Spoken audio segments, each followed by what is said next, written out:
Muy buenas noches, queridos amigos. Gracias por estar acá. Un viernes más del curso básico de Doctrina Espírita, dirigido por nuestro hermano Álvaro Vélez Pareja de la ciudad de Cartagena, de la Sociedad Espírita de Cartagena.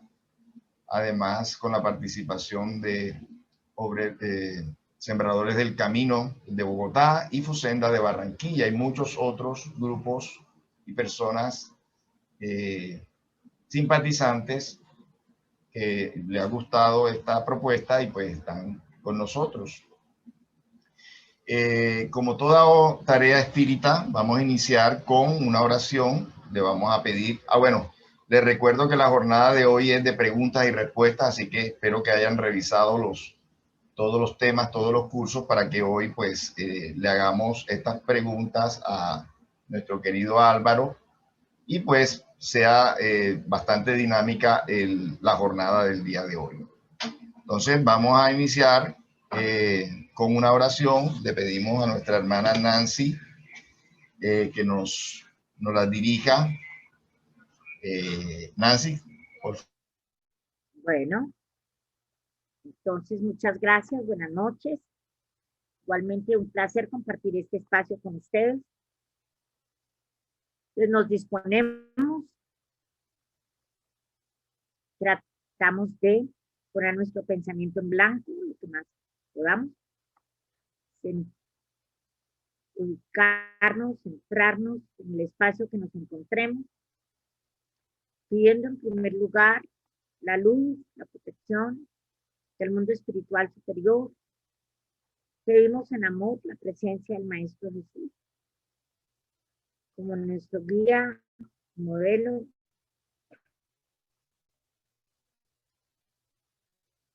para tener en este momento, dar las gracias al mundo espiritual superior, de pensamientos, sentimientos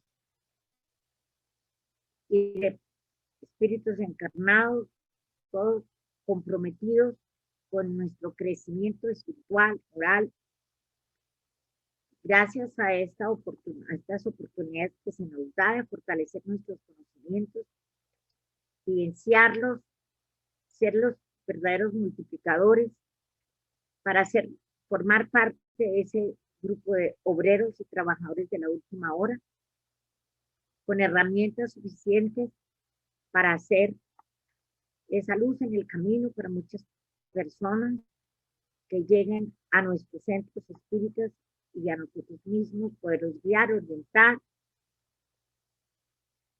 y recibir todo el conocimiento que a través de esta oportunidad y a través de Álvaro Vélez lo hemos recibido y lo seguiremos recibiendo para estar en la capacidad de responder a las necesidades de nuestro entorno, de nuestra comunidad, de nuestro planeta y ser partícipes directos en este proceso de transición en que se encuentra el planeta Tierra. Nuestro granito de arena es muy importante y seguro que vamos a formar parte de ese equipo de obreros que vamos a contribuir en ese desarrollo individual y colectivo del planeta Tierra. Pedimos igualmente toda la protección, ayuda a todos aquellos espíritus encarnados, desencarnados y clientes, los encarnados que están pasando por pruebas de distinta índole, principalmente de salud, de bienestar general, que se mitiguen sus compromisos y puedan cumplir igualmente las misiones y las tareas con las que se comprometieron en el momento de encarnar. Mil gracias por todo ese apoyo y acompañamiento del mundo espiritual superior. Gracias nuevamente por esta oportunidad de conocimiento. Guían, orienten al Alvarito para que cada vez sus conocimientos los podamos recibir de la mejor manera. Y muchas gracias, que sea. Así sea.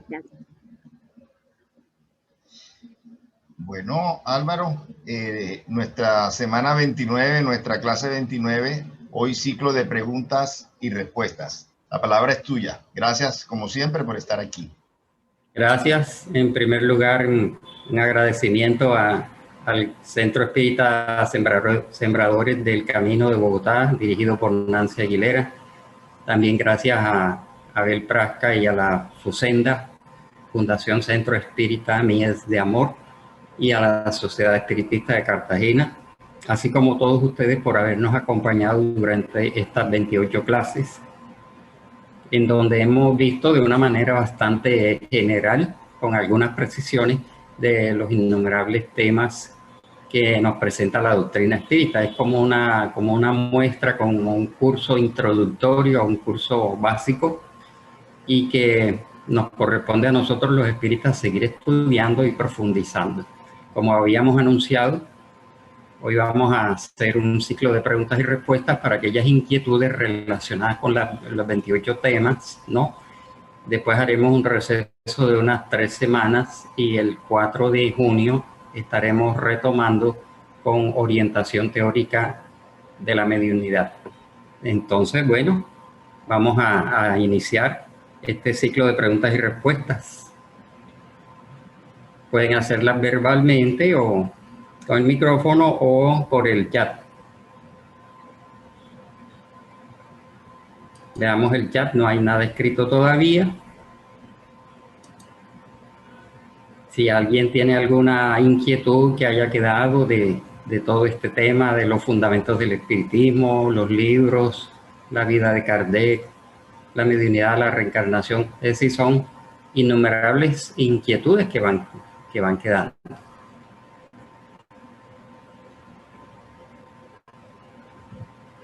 Estamos, ¿qué? 19 personas. Parece que todo ha quedado claro, que Arturo, nadie pregunta. Anímate, Arturo. Arturo Torres. Buenas noches, Álvaro. Habla Julio César Parra de Bogotá. Buenas noches, Julio César. Tengo una duda. Cuando los espíritus... Un poquito más alto, vamos a ver, subir volumen acá. Cuando los espíritus han desencarnado, ¿realmente los espíritus qué actividades hacen? ¿O cómo, o en esa experiencia están aprendiendo? ¿Cuál es su función? Bueno, como hemos aprendido en los libros de Allan Kardec y los libros de André Luis, Emmanuel, Juana de Ángeles y otros, todo va a depender de las condiciones intelectivas y morales de cada espíritu. Porque el hecho de desencarnar, el hecho de que una persona desencarne y pase al mundo espiritual, solamente se está liberando de su cuerpo físico, pero la personalidad, los conocimientos, las tendencias, las inquietudes, las inclinaciones siguen más o menos igual. Entonces, por ejemplo, si una persona acá en la tierra fue trabajador y servicial, pasa al mundo espiritual y cuando se recupera, después que pase su periodo de turbación, allá va a seguir con la misma inquietud de ser trabajador y servicial. Si una persona acá fue viciosa, llega al mundo espiritual indagando cómo puede satisfacer los vicios que tenía. Es decir, por el hecho de ser espíritus, no quiere decir que se van a transformar y que van a cambiar de personalidad. Van a continuar, solo que no van a tener ya el cuerpo físico que les impedía pues ciertas actividades.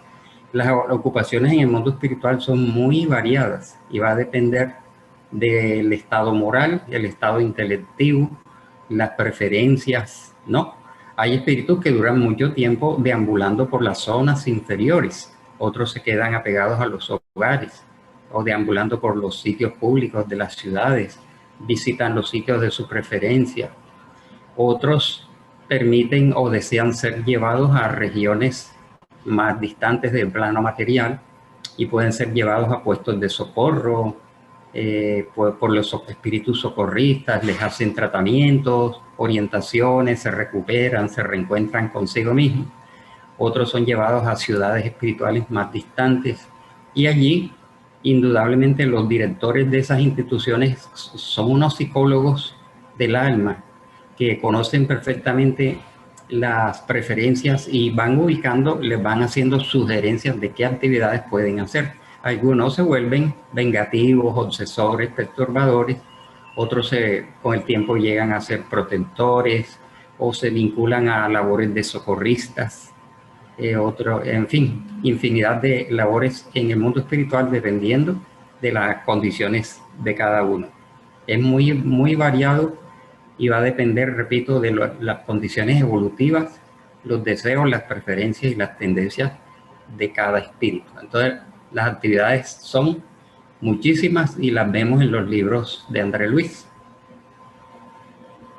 Hay dos preguntas en el chat, Álvaro. Bueno, para que lo tengas. Bueno, aquí hay una de Nubia. Buenas noches a todos. En las experiencias cercanas a la muerte, ellos comentan que van a un túnel, ven un túnel y los atrae. ¿Cómo se explica esta situación en la doctrina espírita?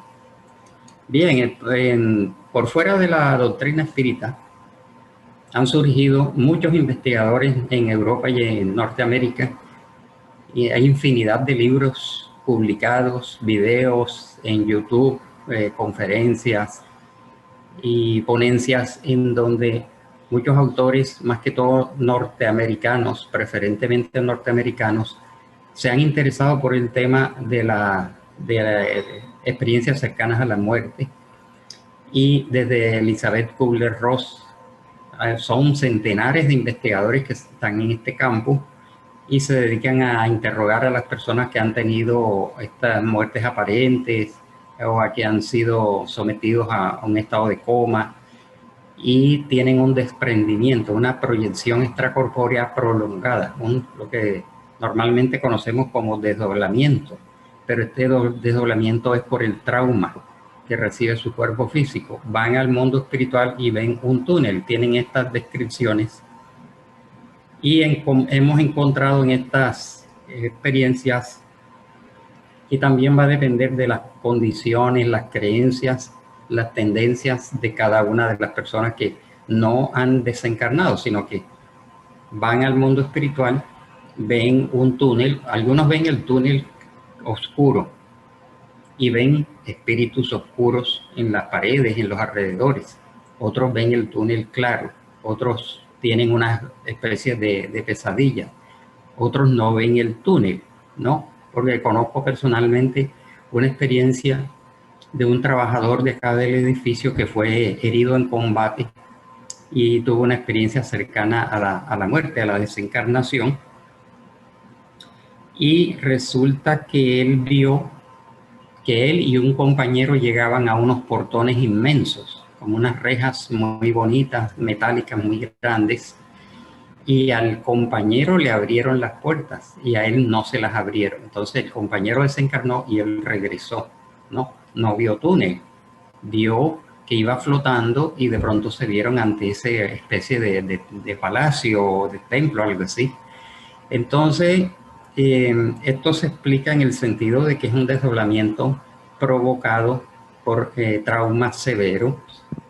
Se aflojan los lazos que unen el espíritu al cuerpo, el espíritu va al mundo espiritual, pero como no hay una programación en donde no le corresponde desencarnar, algunos van afligidos en un estado de sufrimiento y de pronto son envueltos en una luz, en una paz, una música hermosa, unos jardines, unos bosques, entran en una franja vibratoria buena, son acompañados por su guía.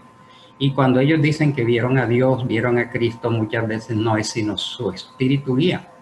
Pero como están matriculados en sus respectivas religiones y doctrinas, ellos interpretan que se les acercó Dios o que era Cristo quien los llevaba de la mano y después les dice que debe regresar.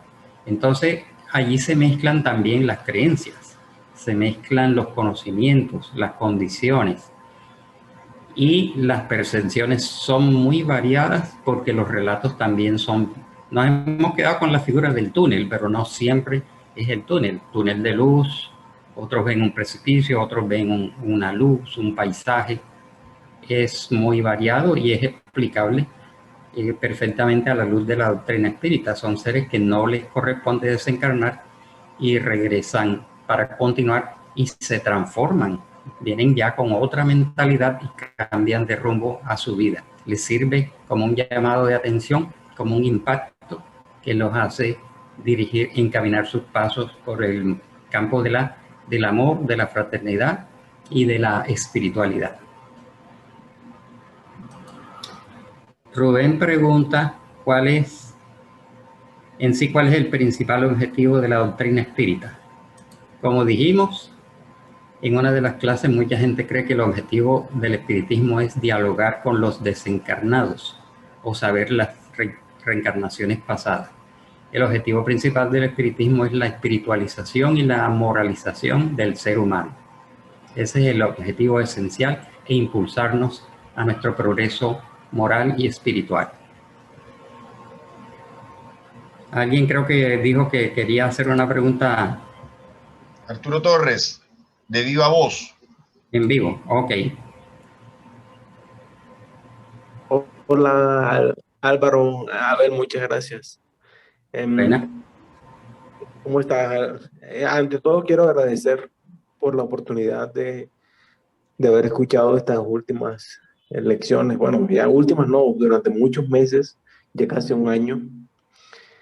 De todas estas lecciones han sido de mucha edificación, de conocer cosas que definitivamente estaban como ocultas, y gracias a Abel y Álvaro por haber manifestado estas clases que han sido de gran edificación para mi vida. Como ustedes bien ya saben, mi hijo pues desencarnó en junio del año pasado, ya casi un año, y pues al final, aunque yo estaba en mezcla de creencia y no creencia en cuestiones espirituales, pues últimamente pues con todo lo que hemos visto pues se ha habido más que evidente el tema de que sí hay un plano más allá de lo material. Pues yo quisiera saber cómo, bueno, ya incluso con charlas pasadas pues yo he visto que además de todo lo expresado por toda la doctrina espírita, yo he sido bastante enfatizado en el tema científico. Quisiera saber cómo está pasando mi hijo en estos momentos, después de haber pasado por todo lo que pasó, con el tema del COVID y del sufrimiento que tuvo en su vida. ¿Cómo hacer para saber qué está pasando en estos momentos? Eso es una duda que me surge muchísimo.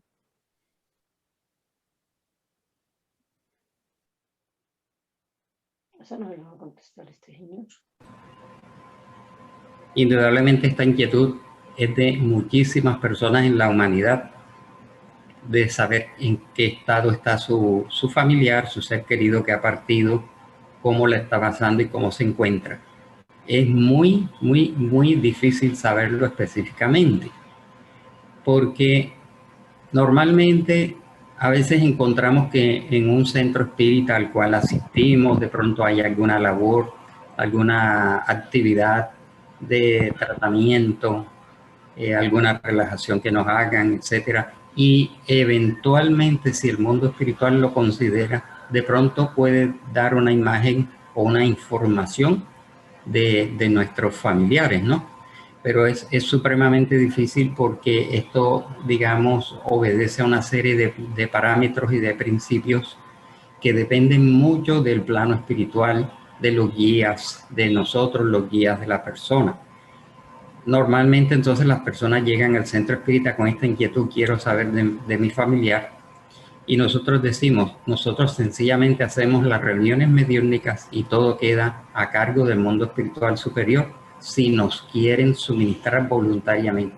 Porque a veces, aunque lo hayamos preguntado en los primeros tiempos, no hay respuestas, pero hay una serie de causas que impiden que nosotros recibamos, de pronto no hay merecimientos, a veces no soportaríamos una mala información de decir que está en el umbral, está sufriendo, está perturbado, está confundido, no se resigna a la partida, o está en proceso de reencarnación, o está convaleciente.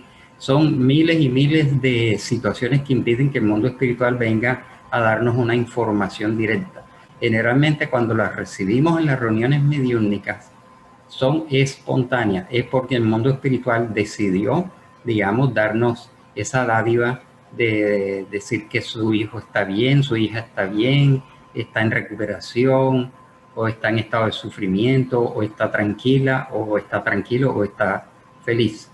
Lo máximo que se puede hacer es orar por ellos, digamos, no pedirles porque de pronto no están en condiciones de dar, no decirles dame una prueba de que si estás vivo o no, etcétera, porque de pronto no la saben dar, no la pueden dar, o están distantes, no lo perciben, o pueden estar ocupados o recibiendo un tratamiento.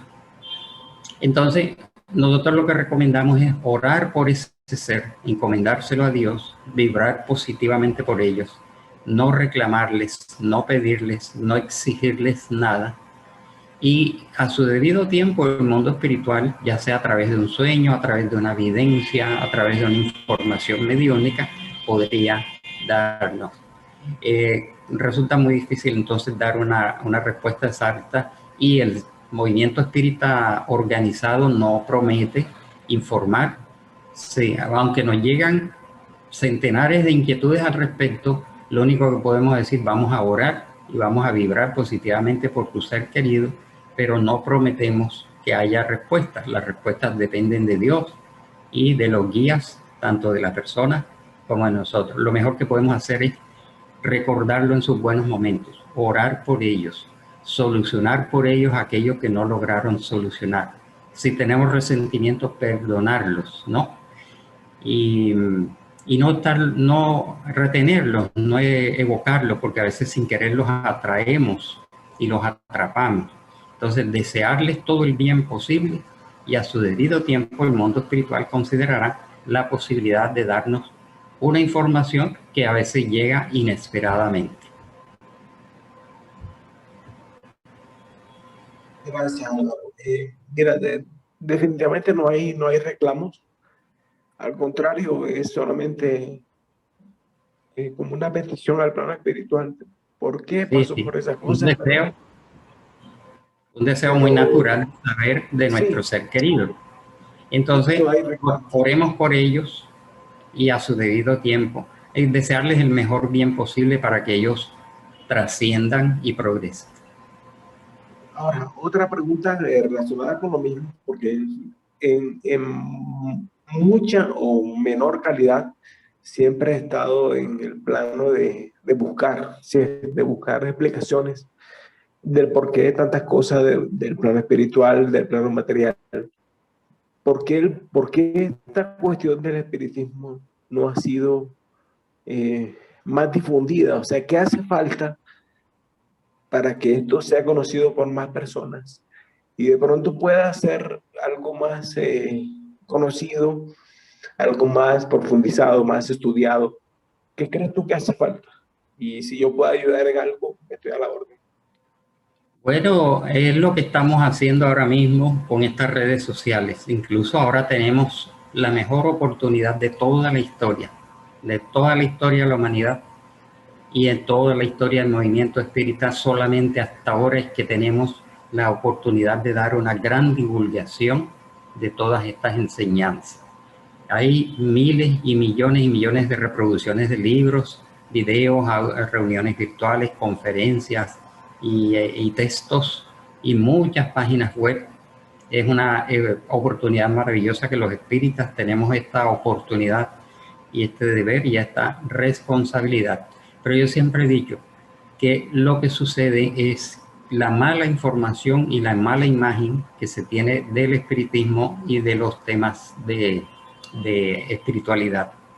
Y también los prejuicios religiosos por un lado y los prejuicios cientificistas por otro lado, que siempre fueron las dos grandes fuerzas que han impedido que estos conocimientos se expandan muchísimo más. Pero ya eso está cediendo terreno. Nos corresponde seguir haciendo toda la divulgación, pero de buena calidad, porque también hay divulgación espírita de mala calidad o mezcladas con otras ideas. Pero siempre son los prejuicios y dogmas religiosos, por un lado, que siempre quisieron dar la imagen de que esto era fantasmagórico, prohibido, oscuro, tenebroso, está prohibido aquí, está prohibido allá, por intereses religiosos, ¿no? Y por otro lado, la posición de los cientificistas materialistas, que siempre vieron con desprecio, con desdén y como algo de gente no culta todas estas prácticas. Y también hay otra tercera causa, es que muchas personas que teniendo ciertas facultades y teniendo ciertos conocimientos se apropiaron del título de espiritistas para hacer una serie de supercherías, supersticiones, explotaciones que dieron también una mala imagen. Entonces, yo concluyo que son tres factores: el prejuicio religioso, el prejuicio cientificista, porque ni siquiera se puede decir prejuicio científico, sino cientificista, una posición extrema, y los que mal emplearon el concepto de espiritismo para hacer cosas muy diversas. Esa es la causa, pero sigamos trabajando en esta propagación. Enrique Benedetti tiene una pregunta que también quiere hacer a viva voz. Adelante.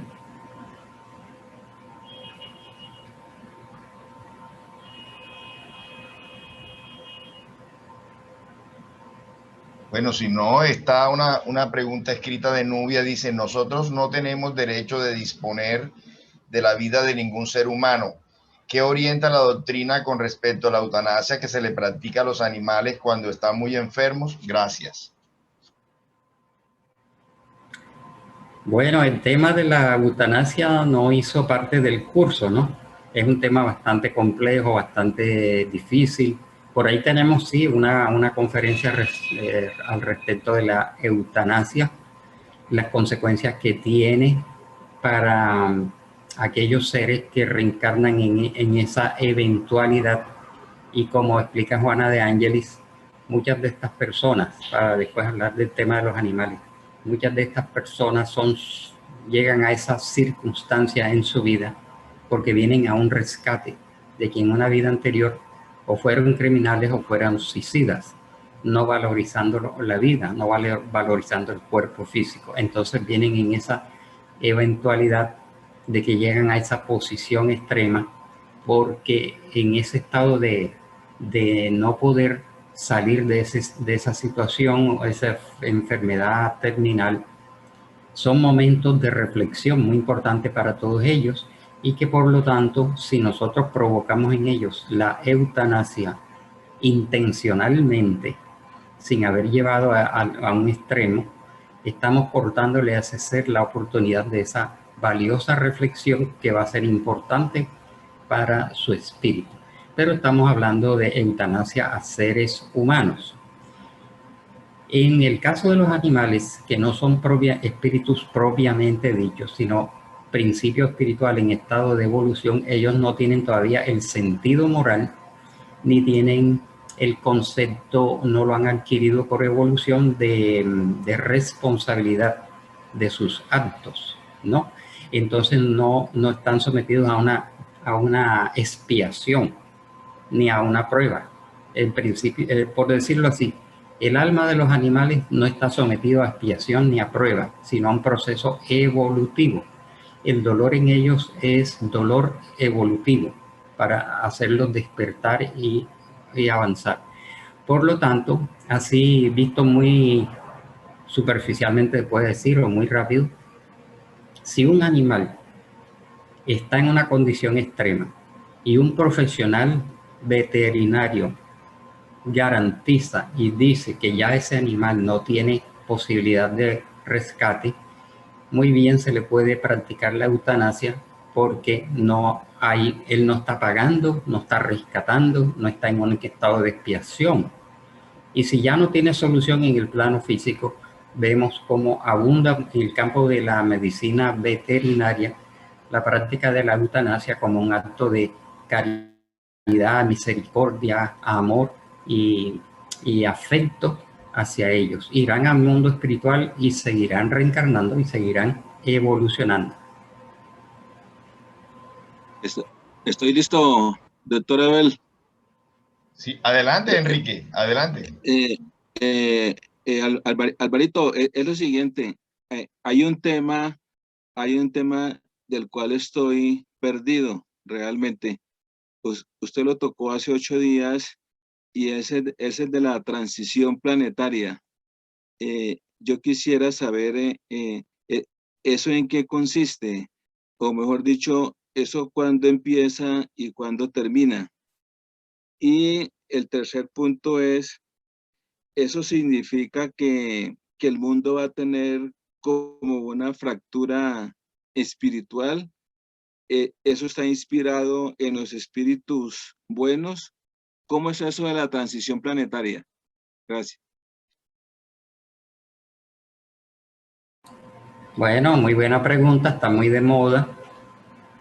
En la doctrina espírita hemos aprendido la escala de los mundos: mundos primitivos, mundos de expiación y prueba, mundos de regeneración, mundos felices y mundos celestiales o celestes o divinos.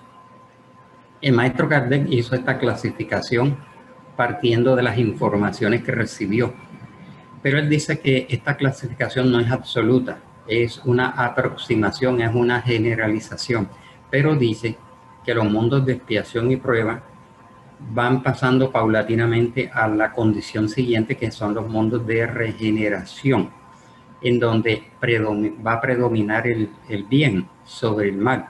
En los mundos de expiación y prueba hay una mezcla del bien y del mal en distintas proporciones. Nuestro mundo está en un periodo de transición, pero los periodos de transiciones son extensos, son prolongados. No hay una unificación de los espíritus con respecto a decir cuándo empezó la transición planetaria. Porque algunos dicen la transición planetaria empezó con la encarnación de Cristo en la Tierra. No, porque allí empezó a demostrarse palpablemente lo que era la ley de amor, y la ley de amor venía a dar un vuelco al proceso evolutivo, ¿no? Otros dicen que para ellos el periodo de transición de la Tierra empezó con el nacimiento de la doctrina espírita. Otros no fijan, y Kardec ni los espíritus son muy dados a marcar fechas fijas, ¿no? Entonces, la transición planetaria empieza cuando la humanidad empieza a tomar contacto más específico con la espiritualidad y con la ley de amor. Durante esta transición, que no tiene una fecha exacta, por ahí vemos que sí hay algunos que se atreven a decir que la transición planetaria ya está llegando a su fin, que le faltan 10 años, que le faltan 30 años, que le falta un siglo.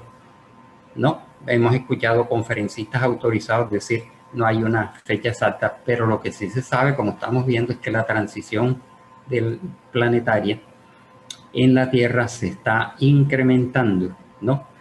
Y consiste en las revoluciones de tipo moral, de tipo social y de tipo político que se dan en las humanidades, que van a permitir las desencarnaciones masivas y colectivas, y que van a permitir una selección de espíritus que van a estar regresando, y otros que no podrán regresar, los grandes criminales, los seres que no asimilaron la ley de amor enseñada por Jesús y tomada por muchos otros maestros, ya no podrían volver a la Tierra, porque la Tierra empieza a ser, por decirlo así, aunque no nos gusta mucho esta palabra, ser limpiada, en donde seríamos transferidos a otros mundos de expiación y prueba, aquellos espíritus que no hayamos perdonado, que no hayamos incursionado en el tema del amor, la caridad, la fraternidad, el respeto, el perdón, la solidaridad y todos estos valores espirituales y morales que hacen de nosotros unos mejores seres, y que quedarían en la Tierra solamente aquellos, o esta limpieza, por decir así, tampoco es agradable decir la palabra limpieza, ¿no? Pero sí es una selección que se da en los mundos que tienen que pasar a la condición de mundos de regeneración. Y en el Evangelio según el Espiritismo dice que los mundos de regeneración se caracterizan porque en todas las frentes está escrita la palabra amor y una perfecta equidad arregla todas las relaciones sociales. Todavía estamos muy lejos. Ahora mismo estamos en un periodo de aumento de la crisis. Y no se descarta también que estos periodos de transiciones estén acompañados por convulsiones incluso de tipo geológico o fenómenos como el COVID que están produciendo desencarnaciones masivas, ¿no? De tal manera que nos encontramos en pleno periodo de transición. Transición es, la palabra lo dice, cambiar, pasar de un estado inferior a un estado mejor o un estado superior. Pero la condición actual de la humanidad es tan compleja que ese periodo de transición se va a demorar mucho, será inclusive gradual, sucederán cambios violentos, revoluciones, pero todo va encaminado a que después vendrá un periodo de recuperación y de propiamente regeneración. Entonces eso es lo que está sucediendo en la humanidad actualmente.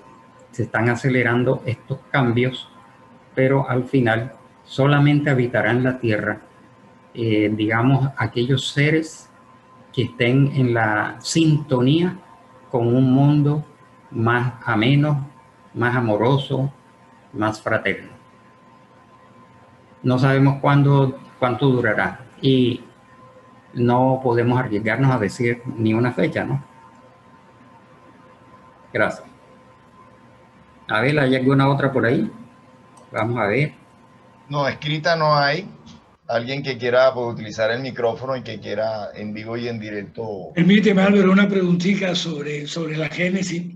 Es que en la reunión pasada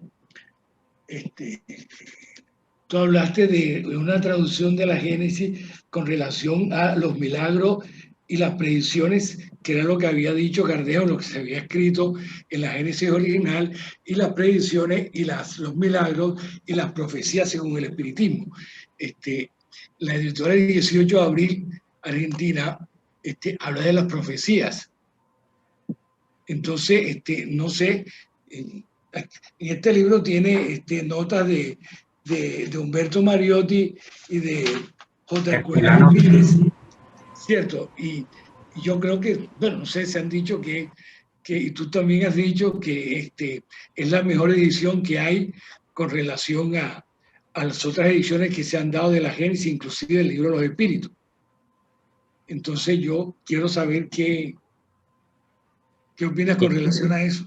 Bueno, a partir de esta investigación que presentamos muy rápidamente, ¿no? Muy sintetizada, hay que llegar a la conclusión siguiente, de que la traducción del libro La Génesis, realizada por la editora 18 de abril, fue a partir de la 5ª edición, porque si hubiera sido hecha a partir de la 1ª, 2ª, 3ª o 4ª edición, no llevaría ni el título de profecías, ni tendría, digamos, esos cambios y esas alteraciones y modificaciones.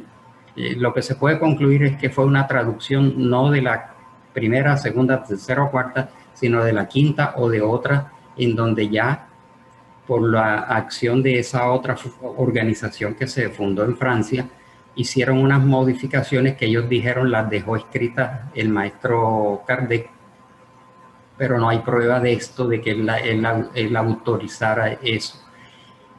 Y aunque tiene comentarios muy valiosos de Herculano Pires y de Humberto Mariotti, se nota que hubo allí una traducción de una de esas ediciones, que inclusive pusieron profecías cuando Kardec no puso ese título, sino predicciones. Es lo que yo podría contestar en este momento. Sin embargo, esta edición es muy importante. Y lo que hizo Simoni Privato y otros investigadores fue comparar las dos ediciones, la 4ª con la 5ª, y vieron ahí las diferencias. Hasta allí me atrevo a responder. Pero listo, eso está bien, pero con relación al contenido de la obra, ¿tiene las deficiencias de que habló la señora de la 5ª? Personalmente no he hecho las dos comparaciones, ¿no?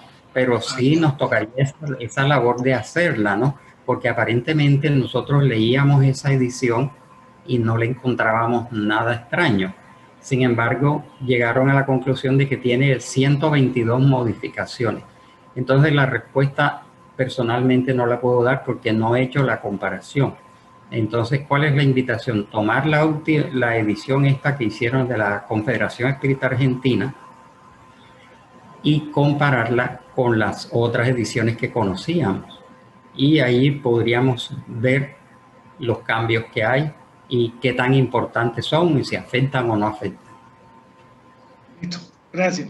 Álvaro, me llegó al WhatsApp una pregunta de alguien que está aquí en el programa, pero que me escribió por WhatsApp, que dice, ¿cuánto puede demorar un espíritu en reencarnar? ¿Cuánto tiempo?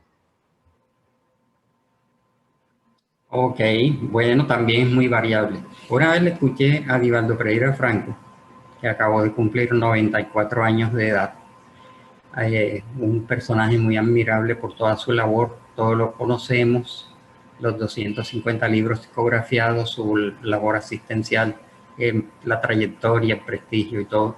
Dijo que en promedio reencarnamos una vez por siglo, en promedio. Pero esto no descarta que haya espíritus que puedan reencarnar 2 veces en el mismo siglo, porque si desencarnó niño o desencarnó adolescente o desencarnó joven, puede reencarnar incluso al año siguiente. En los casos de abortos espontáneos, el espíritu que pierde esa oportunidad por diversas causas reintenta, pasado un año o pasado algunos meses, reintenta nuevamente reencarnar en la madre. Y si volviendo desencarnara, pongamos a los 20 años, se puede dar el caso de que un espíritu reencarne 3 veces dentro de un mismo siglo, ¿no? Entonces hay espíritus que reencarnan a los pocos meses, a los pocos años, hay otros que reencarnan a los 50 años, a los 100 años, y hay espíritus que reencarnan a un siglo, 2 siglos, 3 siglos. Es muy variable, pero nos quedamos con la opinión de Divaldo. Se reencarna aproximadamente una vez por siglo. Héctor Ocampo tiene la mano alzada. Héctor, bienvenido. Hola Abel, ¿cómo estás? Hola Álvaro. Hola Saludos. compañeros. ¿Me escuchas? Bien. Al compañero que perdió el hijo por COVID, quería comentar un pasaje de la película Nuestro Hogar. No sé si recuerdan el momento de la Segunda Guerra Mundial cuando desencarnan masivamente los judíos, vienen precisamente a encontrarlos, a recibirlos, y ellos no pasan por el umbral. En esa desencarnación que fue tan violenta, en ese holocausto, ellos no pasan por el umbral. En estos días, precisamente, un grupo de médiums de Brasil me hacía ese comentario y se hizo la misma pregunta. Entonces decían que las personas que se encarnaban de COVID-19 por los sufrimientos y porque muchas veces los pasaban los incineraban, eran recibidos directamente en los hospitales espíritas. No pasaban ya por el umbral, sino que eran recibidos y amparados fraternalmente.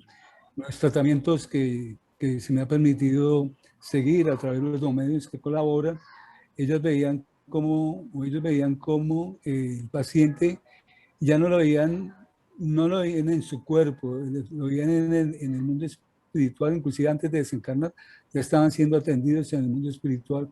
Esto nos llenaba de mucha satisfacción porque realmente recibía mucha ayuda, a pesar del proceso tan doloroso, recibe mucha ayuda. Entonces puede ser una voz de aliento para nuestro compañero que quería saber algo sobre, no es general, ¿no? Como dice Álvaro, no es general, pero yo pienso que ese pasaje de la película también nos señala en estos momentos de misericordia infinita, de misericordia divina para todos nuestros hermanos que están pasando por momentos difíciles. Muchas gracias. Gracias, así es, Héctor. Recordemos que ya a partir del libro de los espíritus se habla del proceso de turbación, donde hay espíritus que la turbación puede durar de algunas horas a muchos años, debido a sus condiciones intelectivas, morales y espirituales. Y efectivamente hay un libro dictado por una joven desde el mundo espiritual en Brasil que desencarna de una hemorragia cerebral en plena juventud y despierta ya recogida por su abuela, porque ella no traía una expiación fuera de eso, tenía pendiente de morir en esa forma de una hemorragia cerebral, un rescate. El resto de su vida había sido correcto y no ameritaba entonces pasar por el sufrimiento del umbral, en donde muchos espíritus sí se quedan mucho tiempo. André Luis duró 8 años y lo rescataron. Otros no pasan por el umbral, sino por una turbación, son recogidos y son llevados a su hospitalización en el mundo espiritual. Es así, muy variable. Por aquí vi una pregunta de Rubén que dice, ¿pero quiénes o cuáles son los espíritus que participarán o estarán en los mundos de regeneración? ¿Son espíritus propios de la Tierra o espíritus venidos de otros planetas que determina esto? Ambas cosas es la respuesta.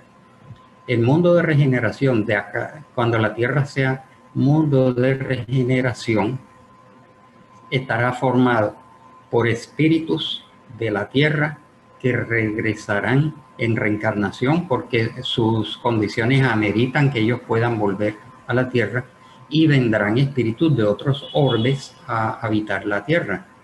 Entonces la respuesta es ambas cosas, tanto espíritus de aquí como espíritus de otros mundos, incluso que vendrán a impulsar el progreso. Por WhatsApp me hacen otra pregunta, una hermana que también está asistiendo, pero me hace la pregunta por WhatsApp. Milagros Ganen, que es médica y tiene que ver mucho con lo que está pasando. Dice, si uno pide no ser reanimado ante una enfermedad, ¿eso está bien o no está bien? Digamos, reanimado en la sala quirúrgica, en el proceso ese de atención médica. Sí, aquí ya estamos tocando el aspecto moral de la cuestión de la eutanasia. Y evaluar si está bien o no está bien es completamente difícil y muy complejo, porque la persona que lo pide, para ella está bien, ¿no? Porque su voluntad tiene la libertad de hacerlo. Incluso siendo espírita o no espírita, normalmente son los no espíritas los que piden la eutanasia y dejan todo por escrito. Hemos leído sobre muchos casos tan variados de eutanasia. El caso de una señora en Francia que tenía un tumor detrás de los ojos y nadie quería, digamos, autorizarle la eutanasia, y acudió a los tribunales en Francia, no se lo permitieron, el tumor le estaba deformando toda la cara, nada le quitaba el dolor, sufría espantosamente y se cansó de pedir a los tribunales que le autorizaran la eutanasia, no se lo permitieron y terminó ella misma haciéndosela, que en ese caso fue una especie de suicidio, pero nadie está en el lugar de ella para saber los sufrimientos y los dolores espantosos que pudo estar sufriendo, ¿no? Entonces las personas tienen derecho a pedir su propia eutanasia o a pedir que no lo reanimen. Lo que no sabemos a ciencia cierta es si al tomar esa decisión la persona está renunciando sin saberlo a un rescate de orden expiatorio. No lo podemos saber, ¿no? Entonces, si está bien para la persona, puede estar bien o aceptable para la familia, pero nunca sabríamos las consecuencias espirituales para tomar esa determinación, porque nadie mide el pasado y las condiciones de cada ser. De pronto, sin saberlo, está renunciando a una oportunidad de progreso, de rescate, digamos. Y por eso, pero un médico o un cuerpo médico que esté allí y sabiendo que él pidió no ser reanimado, lo hace, no lo hace, es decir, cuál debería ser el comportamiento de ese cuerpo médico rescatista, digamos así. Sí, ese cuerpo médico tendría que estar en consonancia con el deseo del paciente, con el deseo de la familia, y de pronto desde la ética médica ellos consideran que no pueden obedecer a eso, ¿no? Porque yo que trabajé en salud como técnico en radiología y llegaban personas gravemente jóvenes, gravemente accidentados y tenían una cierta creencia religiosa en donde los familiares decían en la puerta: doctor, nuestra creencia nos impide que le haga transfusiones de sangre. Y yo adentro yo escuchaba a los médicos decir: ellos mandan allá en su iglesia, pero aquí en el quirófano mando yo. Y si el paciente necesitaba la sangre, se la ponía. Y el paciente se recuperaba, ¿no? Entonces es un conflicto allí que se forma entre las creencias de la persona, la creencia de la familia y la ética médica, que a veces tienen incluso para salvar una vida, porque ellos como profesionales ven más claramente que el familiar las posibilidades de vida y deciden incluso a veces tomar determinaciones que, que van en contra de la voluntad de la familia, porque pueden ver que sí se puede rescatar. Entonces, es una situación bastante difícil que el cuerpo médico a su debido tiempo sabrá evaluar, ¿no? Cada caso será distinto.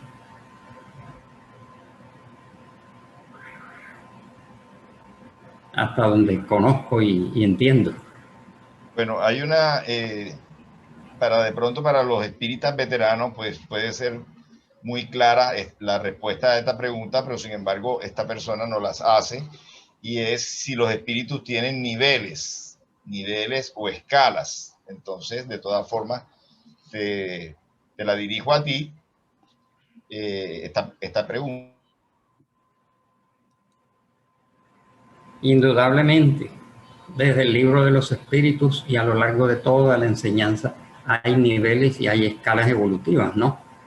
De hecho, Kardec hace una escala de 10 tipos de espíritus, 10 clases, desde los más impuros hasta los espíritus puros, pasando por los espíritus inferiores, los espíritus de mediana condición, etcétera, los espíritus sabios, los espíritus benévolos, los espíritus perfectos. Y Kardec siempre dijo: esta escala es relativa, según el concepto con el cual se haga esa escala. Puede hacerse otra escala con 20 niveles, etc. Pero los espíritus, en términos generales, van evolucionando, van pasando a distintos niveles que son muy variados. Por ejemplo, cuando se dice espíritus benévolos o espíritus sabios, entonces al decir benévolos, ese renglón, esa franja, tiene múltiples variantes en su interior. Entonces pueden haber desde los menos benévolos hasta los más benévolos, de los menos sabios hasta los más sabios. Entonces, digamos que allá no hay una jerarquía rigurosa, y lo que determina el nivel y la autoridad de cada espíritu es su moralidad y su espiritualidad.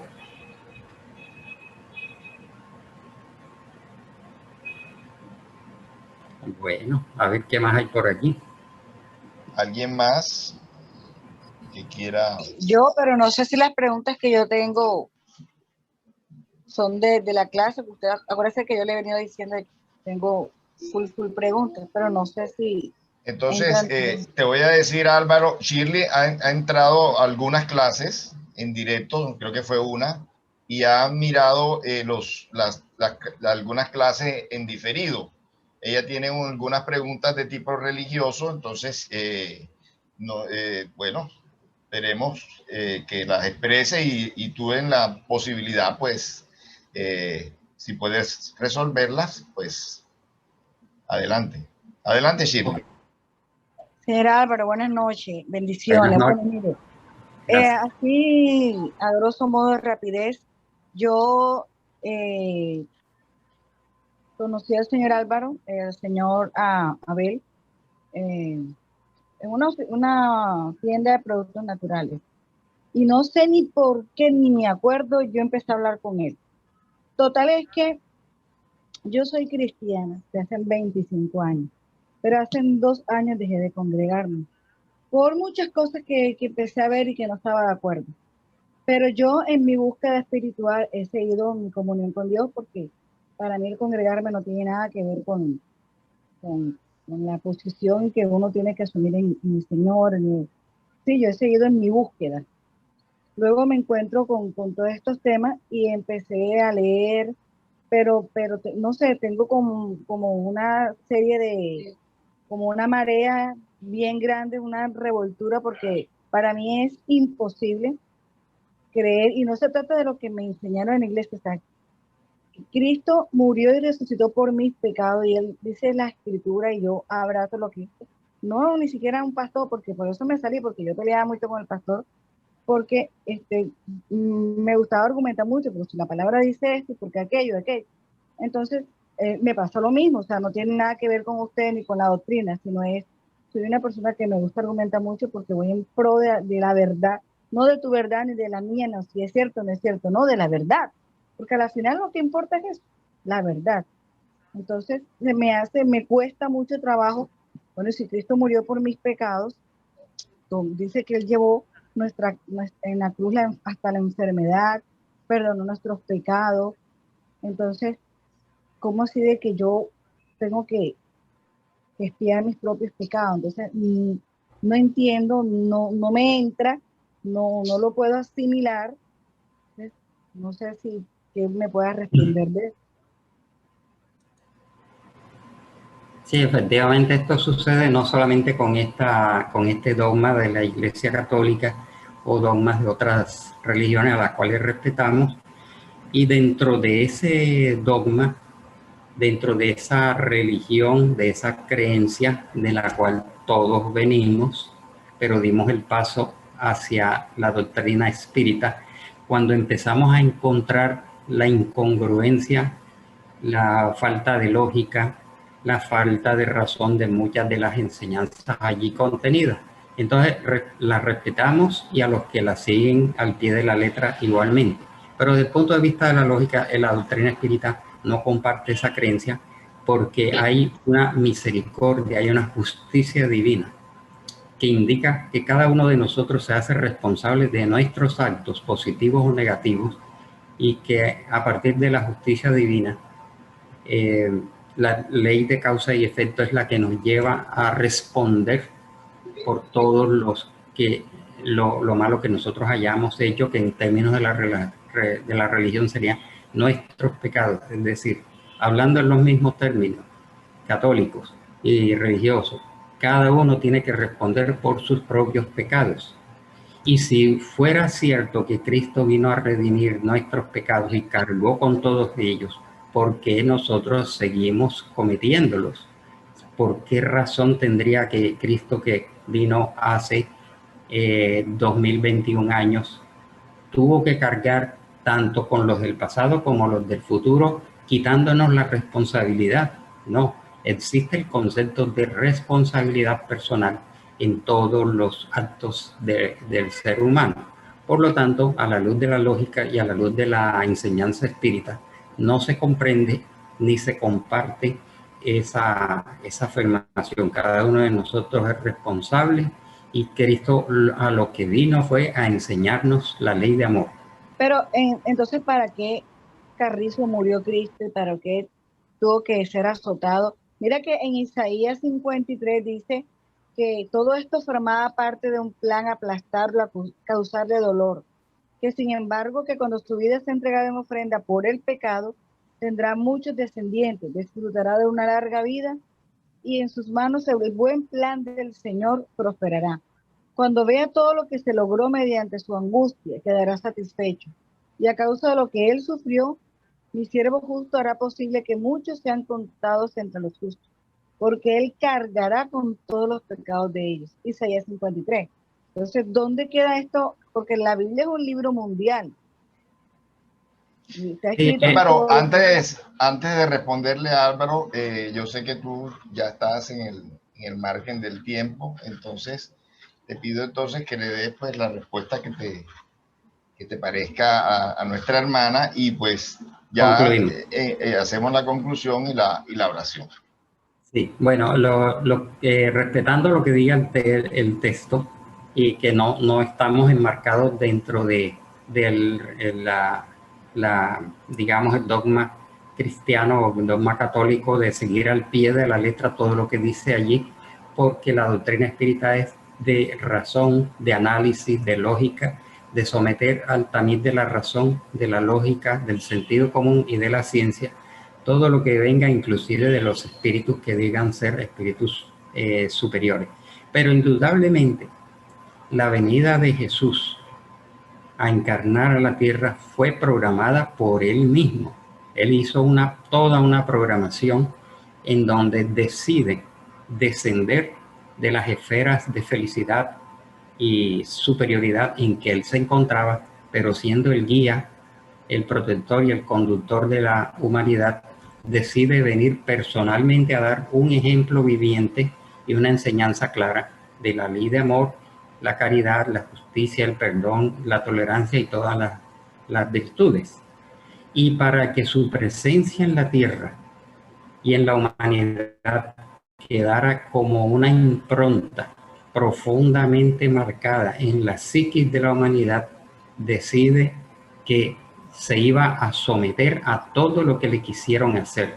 Por eso él no se opuso a todas las torturas, a todos los insultos, todas las ofensas y todos los maltratos que hubiera podido hacerlo con su poder, pero no lo hizo porque él sabía que morir de esa manera, crucificado, iba a dejar en la psiquis de la humanidad una marca indeleble que quedaría siempre allí, haciendo un llamado hacia su enseñanza. Por lo tanto, él no se opuso, a la vez nos dio una lección de humildad, una enseñanza de tolerancia, de perdón, de comprensión de la inferioridad. Padre, perdónalos porque no saben lo que hacen. Y efectivamente esa desencarnación de Jesús en esa forma a los 33 años de edad, crucificado, dejó una marca imborrable que la humanidad siempre la tendrá en cuenta como un punto de llamado hacia su enseñanza y hacia su espiritualidad. Tal vez si hubiera desencarnado anciano de 80, 90 años, de pronto hubiera quedado como los demás maestros que pasaron y desencarnaron en su ancianidad. Pero esta marca quedó profundamente inscrita en la psiquis y en la conciencia de la humanidad para que jamás olvidáramos su lección de amor. Bueno, muchas gracias. Gracias a todos por su presencia. Vamos entonces a disponernos a continuar.